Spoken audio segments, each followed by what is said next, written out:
Olá, pessoal, tudo bem? Eu sou o professor Tiago Calef, professor de História, e hoje vou falar um pouquinho sobre a história dos Estados Unidos, que antigamente era chamado de 13 colônias. Bom, é importante lembrar que o território das 13 colônias ficava no litoral leste da América do Norte, ou seja, na costa do Oceano Atlântico. Era dividido entre 13 territórios, por isso a Inglaterra chamava de 13 colônias. Esse território foi ocupado pela Inglaterra a partir do início do século XVI, logo após a Guerra dos 100 Anos, que a Inglaterra travou com os franceses. O interior das 13 colônias, é importante lembrar, a região ali da Louisiana, era ocupado pelos franceses, que tinha até mais território na América do Norte do que a própria Inglaterra. Já a região sul, Califórnia, Nevada, Novo México, Texas e Flórida eram territórios espanhóis, eram colônias espanholas. Nosso objetivo é aprofundar um pouquinho os estudos sobre o processo de colonização das 13 colônias, ou seja, colônias inglesas, e depois o seu processo de independência, também chamada de Revolução Americana, no dia 4 de julho de 1776, segunda metade do século XVIII, os Estados Unidos proclamam a sua independência, a primeira independência americana, que inclusive influenciou outras independências por todo o continente americano, como a própria independência do Brasil, a independência do Haiti, a independência do México e as demais independências americanas. Ok? Bom, em primeiro lugar, por mais que o território naquele momento não era tão grande no século XVI, era só a costa leste do Atlântico, mais para frente eu vou mostrar uma imagem para vocês demonstrando isso, era bem diferente. Era dividido, inclusive, em 3 grandes territórios, norte, centro e sul. E esses territórios, eles possuíam características diferentes, características culturais, características climáticas, características econômicas, inclusive estilos de colonização. Por exemplo, o norte das 13 colônias, liderada por Massachusetts, era uma região mais fria, boa parte do ano, por isso tinha pequenas propriedades agrícolas e desenvolveu uma forte atividade comercial, que nós chamávamos de comércio triangular. E foi justamente por esse comércio triangular, e foi justamente por essa maior liberdade comercial, que o Norte lutou pela sua emancipação, lutou pela sua independência, não só a independência do Norte, mas a independência de todo o território das 13 colônias. Ok? A região central era muito semelhante ao Norte, liderada ali pela cidade da Filadélfia. A região central tinha características muito semelhantes do Norte, por isso desenvolveu forte comércio, inclusive também o comércio triangular, pequenas produções agrícolas e um tipo de colonização que nós chamamos de colonização de povoamento.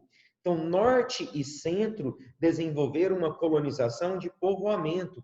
Foi povoado por protestantes que sofriam perseguições na Europa, perseguições promovidas pela Igreja Católica. Foi povoada por pessoas que sofriam perseguições também políticas, por reis absolutistas.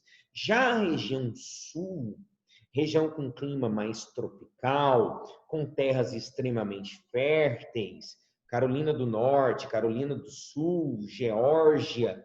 Já a região sul desenvolveu a monocultura de algodão e trabalhava na produção e exportação de algodão para a Inglaterra, que utilizava esse algodão, século XVII, principalmente século XVIII, para a sua produção têxtil. Vale lembrar que no século XVIII, 1760, antes da independência dos Estados Unidos, a Inglaterra já passava por um processo industrial. Então, o sul tinha mão de obra escrava africana, enquanto o norte quase não possuía mão de obra escrava, era muito mais assalariada. O sul tinha grandes plantations, grandes plantações agrícolas. Já o norte desenvolveu maior atividade comercial, comércio triangular. O Sul tinha uma colônia totalmente de exploração, um pacto colonial mais rígido, né? Grandes propriedades, grandes plantações. Já o Norte, um pacto colonial menos rígido, uma maior liberdade comercial, uma maior liberdade política, uma maior liberdade cultural. Porém, vale lembrar que tanto o Norte como o Centro e o Sul das 13 colônias eram territórios controlados pela Inglaterra, eram territórios explorados pela Inglaterra, ok?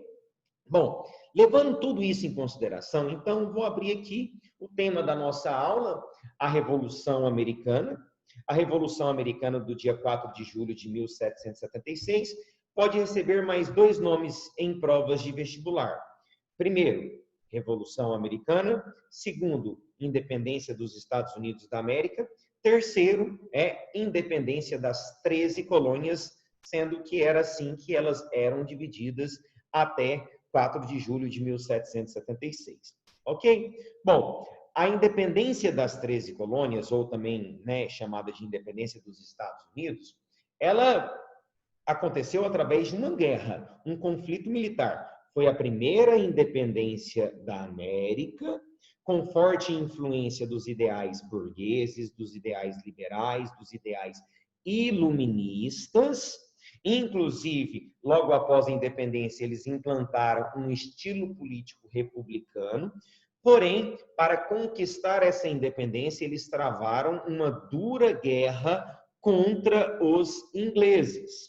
Uma guerra de 1776 a 1781. Então, foram vários conflitos militares durante a Revolução Americana contra os ingleses em prol da sua libertação. Libertação política, libertação econômica, libertação cultural, libertação comercial, inclusive libertação religiosa. Não é à toa que os Estados Unidos sempre simbolizou a terra das oportunidades, a terra da liberdade. Teve como principal impulsor, influenciador, a burguesia colonial, a burguesia mercantil. Aqui, ó, o mapa para vocês entenderem. Esse mapa que vocês estão vendo aí na tela é o atual território dos Estados Unidos, com 50 estados. As 13 colônias era apenas esse território aqui, ó, vindo de Massachusetts até a região da Geórgia, Flórida, Louisiana, Texas, Novo México, Nevada, Arizona, Califórnia, não eram territórios da Inglaterra, não eram colônias da Inglaterra. Essa região do interior das 13 colônias, até a região da Louisiana, era ocupada pelos franceses. Essa região sul do Texas, Novo México, Arizona, Califórnia, era ocupada pelos espanhóis. Calef, mas a luta pela independência foi contra a Inglaterra. Inclusive, espanhóis, franceses, holandeses apoiaram os Estados Unidos na sua guerra de independência contra os ingleses. E depois foram desocupando o território e, por isso, a ampliação do território, atual território dos Estados Unidos. Então, foi impulsionado pela burguesia mercantil, principalmente aquela burguesia que desenvolveu uma atividade que nós chamamos de comércio triangular, que pegava tanto a região norte como a região também central das 13 colônias, ok? Perfeito? Bom, tudo se resumiu, à Declaração de Independência que foi escrita por Thomas Jefferson, terceiro presidente dos Estados Unidos, no segundo Congresso Continental da Filadélfia. Aí na tela vocês estão vendo a foto, a imagem que retrata a reunião que estava presente George Washington, Benjamin Martin, Thomas Jefferson, aonde eles decidiram, no dia 4 de julho de 76, proclamar a independência dos Estados Unidos, e à mão, Thomas Jefferson escreveu a Declaração de Independência, que até hoje está preservada no Museu de História Cultural da cidade da Filadélfia. Ok? Bom, agora, quais são os antecedentes aquilo que levou, né, o processo de independência dos Estados Unidos. Bom, em primeiro lugar é importante lembrar que o território das 13 colônias era um território com grandes divergências, grandes diferenças políticas, econômicas e culturais. Enquanto o norte trabalhava numa perspectiva de comércio, mão de obra livre, né, e queria combater o pacto colonial exercido pela Inglaterra, o sul trabalhava com uma perspectiva agroexportador, de latifúndios, de escravismo. Tanto é que o sul das 13 colônias lutou contra o norte, lutou contra a independência ao lado da Inglaterra. A guerra de independência foi travada entre norte, com o apoio dos franceses, holandeses e espanhóis, mas principalmente dos franceses, que inclusive enviaram armas e tropas para apoiar a guerra de independência dos Estados Unidos, e o sul, né? O sul, na verdade, a Inglaterra, que teve total apoio das tropas do sul. O sul ganhava muito dinheiro exportando algodão para a Inglaterra. Então, para o sul não era interessante esse processo de independência. E por isso que o sul acabou traindo o restante das 13 colônias e lutando ao lado da Inglaterra nos 5 anos de guerra. Ok? Tranquilo até agora? Bom, agora, voltando um pouquinho mais na história, quando que começam os conflitos, né? Quando que começam os conflitos? Tudo começa com um processo industrial da Inglaterra. Por quê? Com a Revolução Industrial da Inglaterra, houve uma enorme necessidade de ampliar o seu mercado consumidor e ampliar também o seu fornecedor de matéria-prima. E por isso, a Inglaterra acabou, então, declarando guerra nas 13 colônias contra os franceses. Essa guerra ficou conhecida como Guerra dos 7 Anos, entre 1756 e 1760. Durante a Guerra dos 7 Anos, que acontece no continente americano, no interior das 13 colônias, entre as tropas inglesas e francesas, durante a Guerra dos 7 Anos, a população local das 13 colônias, né, a população inglesa ou a população americana, mas descendente dos ingleses, lutaram ao lado da Inglaterra. Lutaram pela Inglaterra usando a farda inglesa, lutaram ao lado da Inglaterra e venceram os franceses.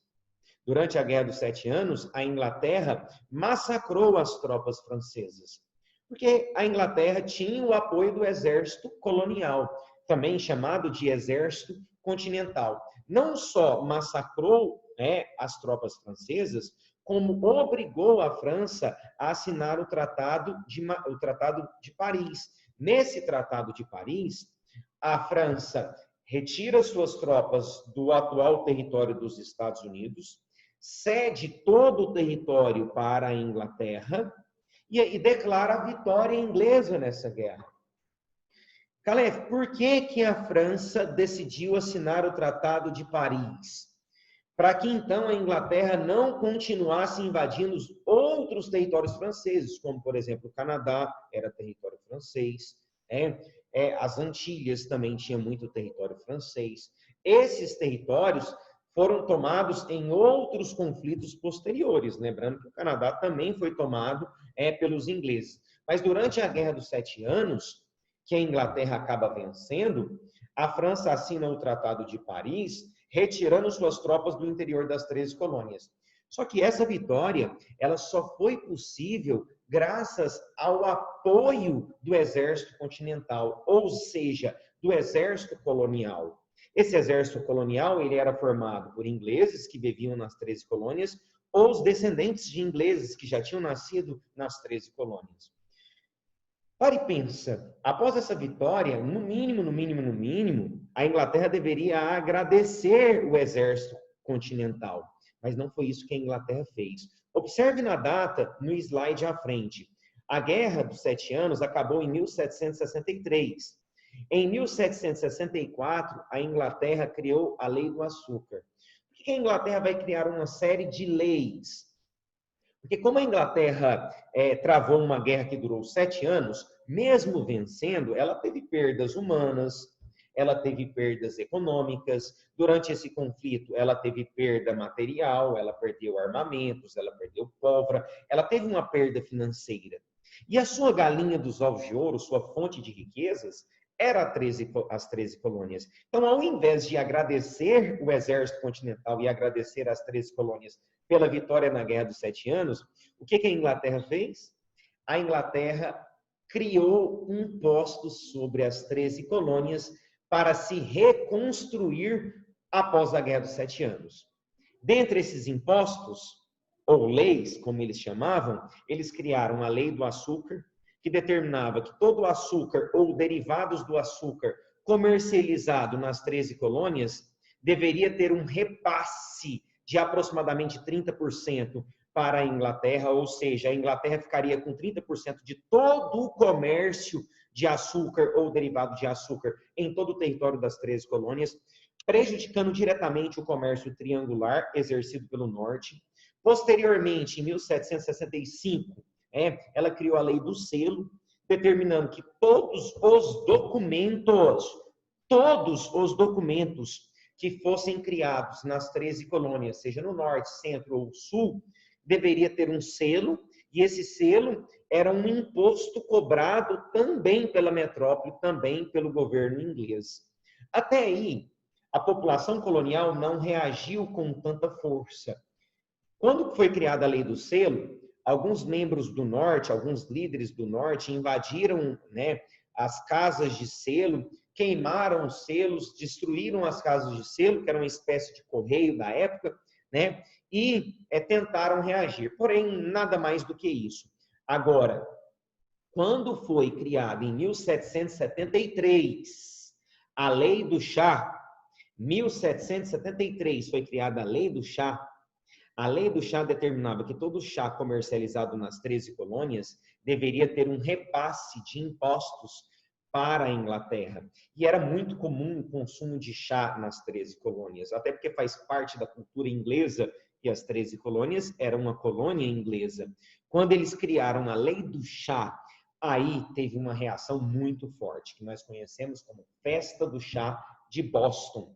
O que foi a Festa do Chá de Boston? Comerciantes de chá da cidade de Boston, no estado de Massachusetts, invadiram um porto que estava com 2 navios carregados de chá inglês, pegaram o chá e jogaram ao mar.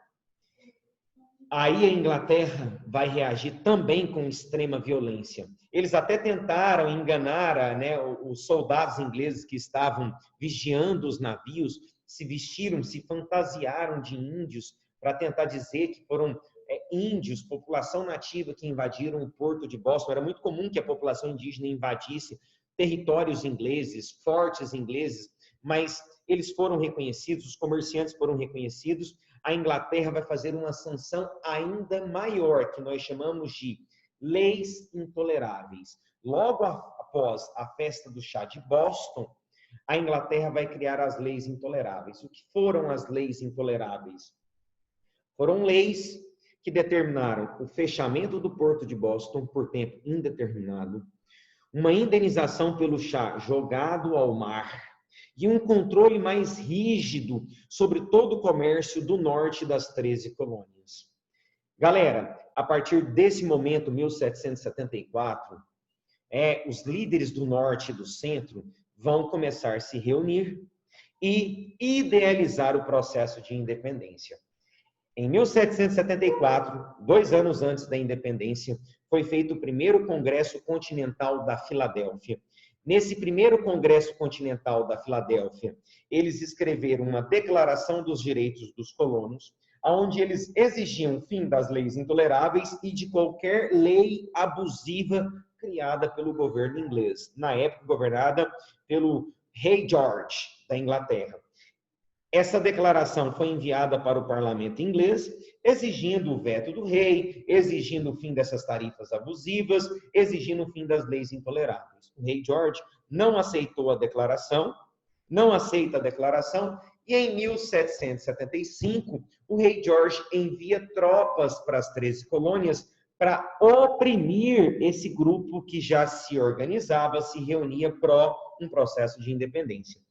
Foi justamente quando chegam essas tropas e começa o processo de opressão que que em 1776, 4 de julho de 1776, é realizado o segundo Congresso Continental da Filadélfia, onde Thomas Jefferson, influenciado pelas ideias republicanas, iluministas, de John Locke, de Montesquieu, vai escrever a Declaração de Independência dos Estados Unidos e vai, então, declarar a independência dos Estados Unidos, iniciando uma guerra que aconteceu entre 1776 e 1781.